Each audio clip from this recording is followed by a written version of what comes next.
Welcome to CIO Leadership Live. I'm Lee Rennick, Executive Director of CIO Communities for CIO, and I'm thrilled to be here today at the CIO 100 and Symposium and Awards with Max Chan, SVP CIO of Avnet.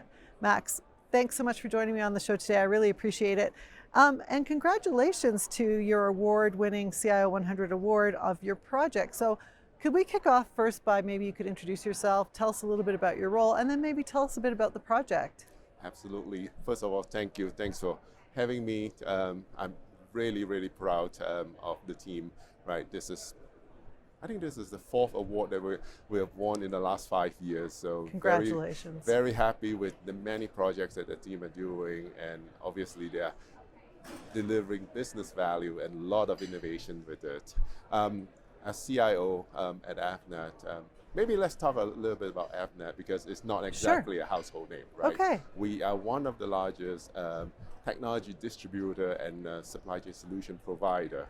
Right? We sit in the middle of a technology value chain, and the interesting thing that what we do is that we offer design, supply chain, and logistic capabilities and expertise to our customers to help them with the entire technology life cycle, be it from concept to design to new product introduction to go to market all the way to repatriation, right? End of life management. So we always pride ourselves talking about how we can actually bring a customer in. And when we talk about customer, interesting thing about us as distributor, right? We have both the upstream supplier partners that we serve, as well as the downstream customers that actually gets the product at the end of the day, right?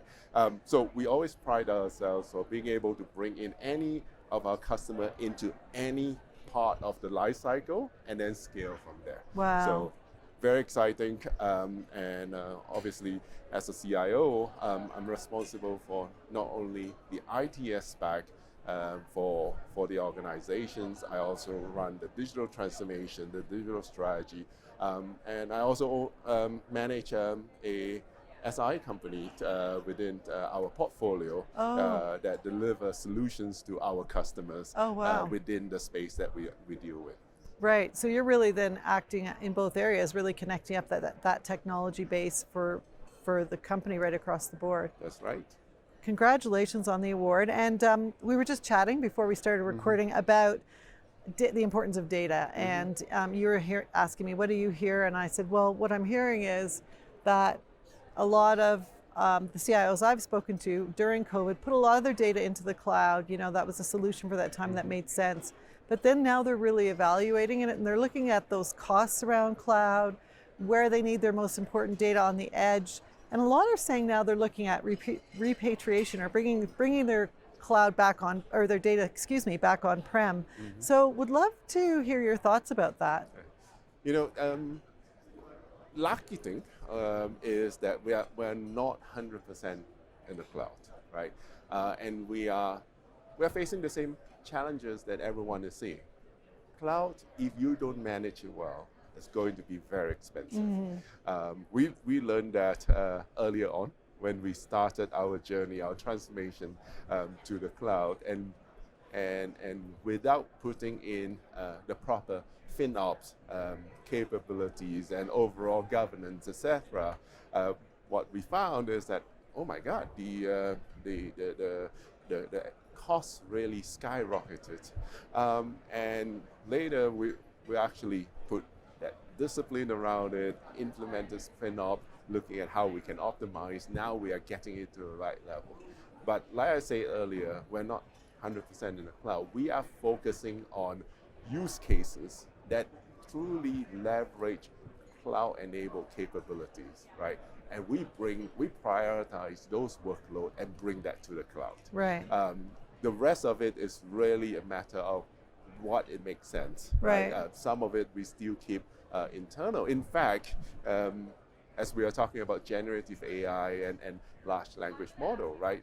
When we started, just like everyone else, we leverage what the providers are offering in the cloud. But we all know from the very beginning, with the cloud experience and also what the providers are doing, it's very expensive Yes. propositions. Yeah. And now that we have gotten a few use cases in productions, we have been able to starting to evaluate maybe some domain-specific model Yeah. doesn't have to sit in the cloud, Right. and that's where we are starting to dabble into in-house hosted, managed small language model or domain-specific language model.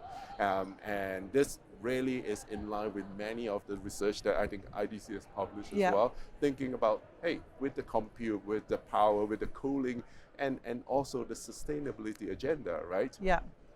The cloud proposition with AI is going to be very expensive for every one of us. Yeah. And trying to rationalize that is really very important. Yeah, and I think, I was just thinking about this as you were speaking, because you're working on-prem and you're still, I'm assuming you have teams to support that, Yes. you can still evolve your on-prem cloud storage, your on-prem storage, so that you're retraining your staff or upgrading your staff, and training them and making sure you have the proper skills to manage it there. So I think that's probably, it feels very agile to me in a sense, right? From a business perspective.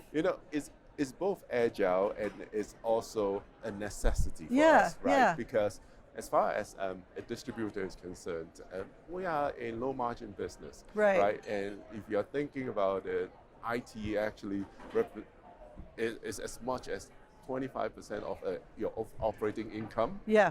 percent. That's a lot. Yeah, yeah, Right? yeah. So we have to look at how we Yeah. can do it in an agile manner. We are able to react to the business need and also be proactive with Yeah. providing what the business Yeah. is requiring.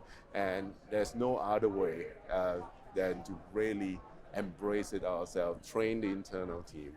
Sounds and really it's sounds great. like you have all the right approaches in place. Congratulations on that. We've been talking a lot today, and I think you may have heard me mention this, that we released the State of the CIO report. 79% of the CIO surveyed said they have an educational partnership with their CEO and their board of directors and business leaders. So what are your thoughts on that? How has your role evolved?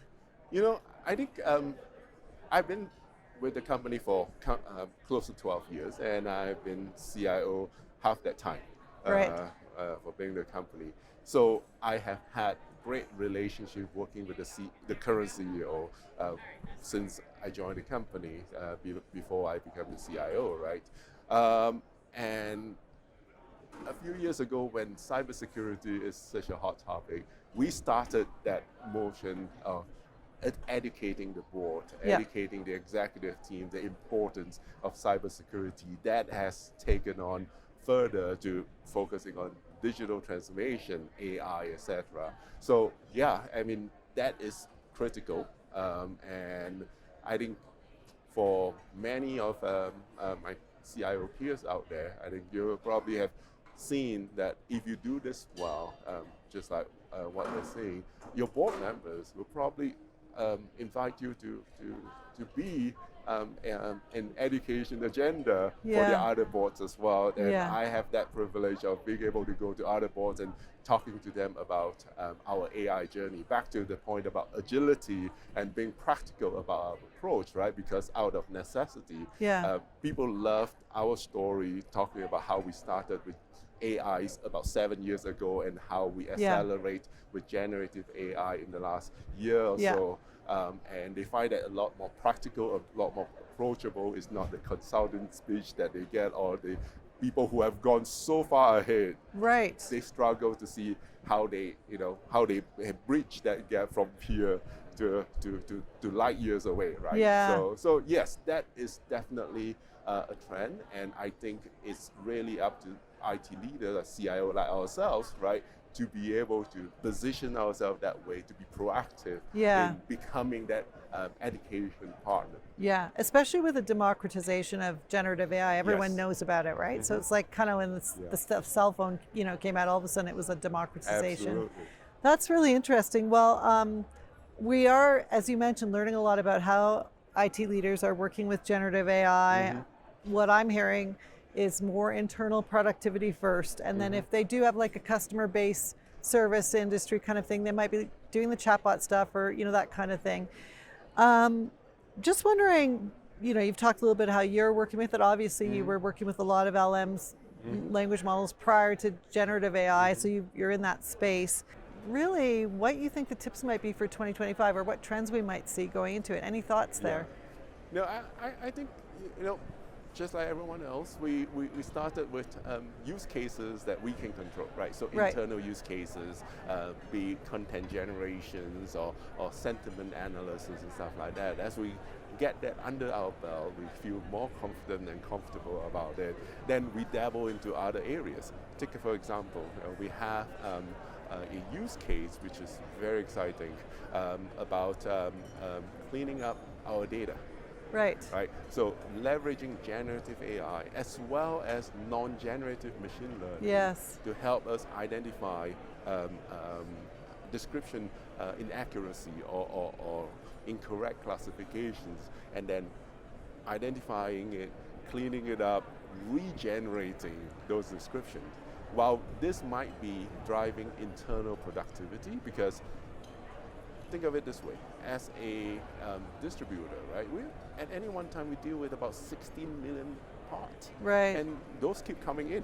Our supplier partners keep sending their price book or spec sheet or product information every quarter, right? Right. So having a group of people trying to go through that inaccuracy and trying to correct them is a daunting and almost an impossible task.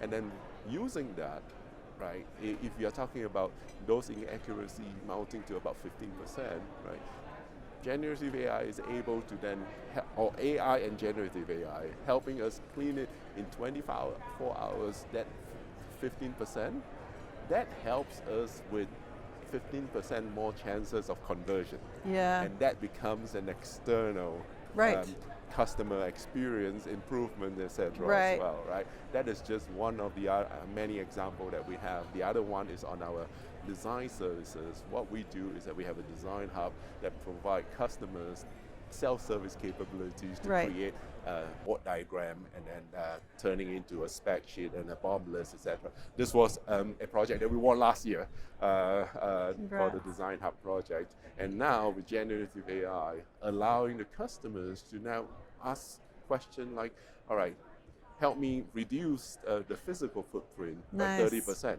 Wow. And by the way, I want to drive my go-to-market timeline to 3 months shorter. Going in, getting the right data, providing, allowing them to get the right pin-to-pin replacement, understanding the lead time for the different things, right? So again, this help us with external services and customer satisfaction. But none of this is going to be easy if you don't have the right data. That's why we talk about clean data, AI-ready data. Those are so important, and we are, again, back to the cloud conversation and everything. We make sure that everything that we bring to the cloud, we allow for downstream consumption like this, are properly transforming things. Wow, that's fantastic. I appreciate you sharing that. So basically your tips are make sure probably your data is in the best shape possible. I think data is number one. Always be number one. I think the number two thing is that stop being stuck into a POC jail. You have to prioritize, look for one or two or three that can scale, and then go scale. Got it.